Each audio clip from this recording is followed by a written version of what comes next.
आज सुनावणी होणार आहे. महत्त्वाचं म्हणजे विविध याचिकाकर्ते आहेत. समता परिषदेच्या वतीने जी याचिका दाखल करण्यात आली आहे, समीर भुजबळ आणि छगन भुजबळ यांच्या वतीने याचिका दाखल करण्यात आली आहे, ते याचिकाकर्ते मंगेश सासाने माझ्यासोबत आहेत. थेट त्यांच्याशी चर्चा करूया. सर, आपलं स्वागत आहे. गेल्या 2 सुनावणीमध्ये जर बघितलं आपण तर सुप्रीम कोर्टाने जिथे तिथे मर्यादा उलटली आहे नगर परिषद आणि नगर पंचायतीमध्ये, त्या संदर्भात कुठलाही आदेश दिला नाही. आज शक्य आहे कुठला आदेश देणे त्या संदर्भात? आज तशी शक्यता आहे. याबाबत मागील सुनावणीला कोर्टामध्ये सर्व युक्तिवाद झाला. 246 नगर परिषदामध्ये 40 ठिकाणी 50% मर्यादा ओलांडलेली आहे आणि 40 नगर पंचायतीमध्ये 17 ठिकाणी ही 50% मर्यादा ओलांडली आहे. पण आपण जर पाहिलं तर मर्यादा कुठे ओलांडली तर जिथं SC STचं पॉप्युलेशन जास्त आहे आणि मग ओबीसीचं 27% आरक्षण ठेवलं, त्यामुळं ही मर्यादा ओलांडली गेलेली आहे. ट्रायबल एरिया आहे किंवा आदिवासी जिथं जास्त आहेत, तर मग अशा ठिकाणी आमचं म्हणणं असं आहे की तुम्ही अपवाद मानला पाहिजे. 50%ची मर्यादा नोकरीमध्ये आणि शिक्षणामध्ये याच केंद्र सरकारने ओलांडली आणि या आदरणीय या सुप्रीम कोर्टाने त्याला मान्यता दिलेली आहे.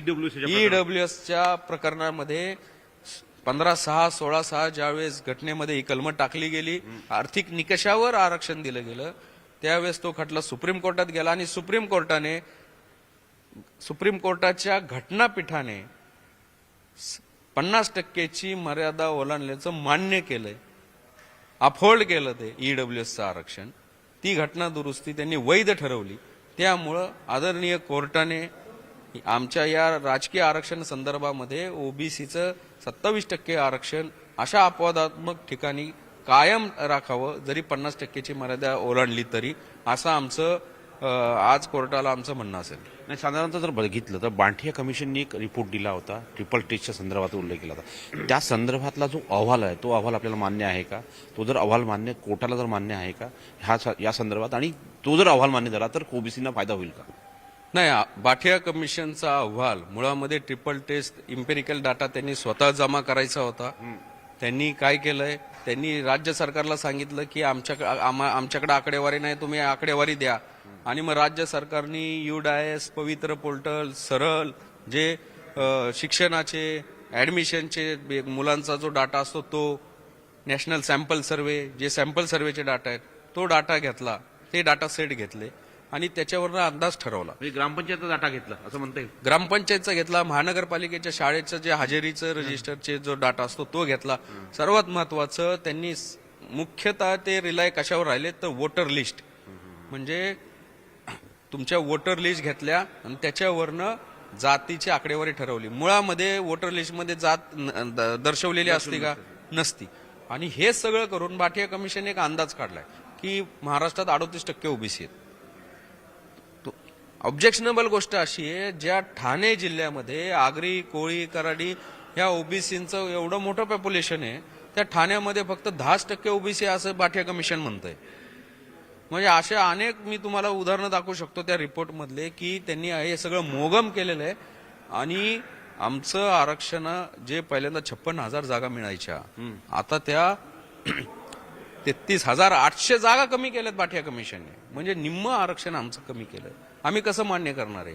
ट्रिपल टेस्टची पूर्तता केली, पण ती करताना तुम्हाला घाईमध्ये रिपोर्ट द्यायचा होता, म्हणून काहीतरी कुठला तरी डाटा सेट घरात बसून ह्या सर्व कर्मचाऱ्यांनी आडनावरनं जाती ठरवल्यात आणि आमचं एवढं मोठं नुकसान केलंय. त्यामुळे आम्ही तो मान्य नाही करू शकत. एकदा मान्य झाला तर आमचं कधीही न भरून येणारं नुकसान होईल. नाही, साधारणतः आज जर सुनावणी जर बघितली आपण, साधारणतः ज्या पद्धतीची सुनावणी होणार आहे, कारण की सलग मूड दिसतोय कोर्टाचा की कशा पद्धतीने त्यांनी स्पष्ट केलं की 50%ची मर्यादा आम्ही ओलांडणार नाही, ते वारंवार सांगताय.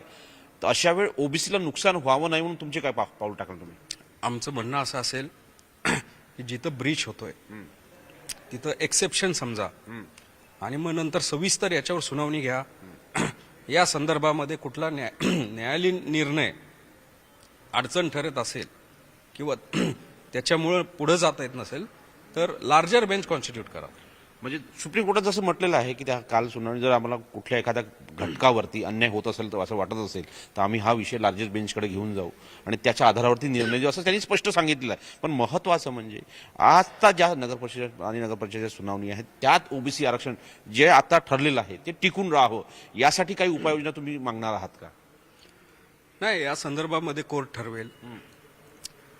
जे ट्रायबल एरियामध्ये एक्सेप्शन म्हणतोय आम्ही, हे या खटल्यामध्ये आमची मुख्य भूमिका आहे. तर मग तुम्ही या निवडणुका आहेत तशा कंडक्ट करायला सांगा आणि मुख्य जो खटला चालेल त्याच्यामध्ये आमची हाच तर मुद्दा असणार आहे आणि मग त्या निर्णयाच्या अधीन राहून या निवडणुका होतील. त्या थांबवू नका. ओबीसीच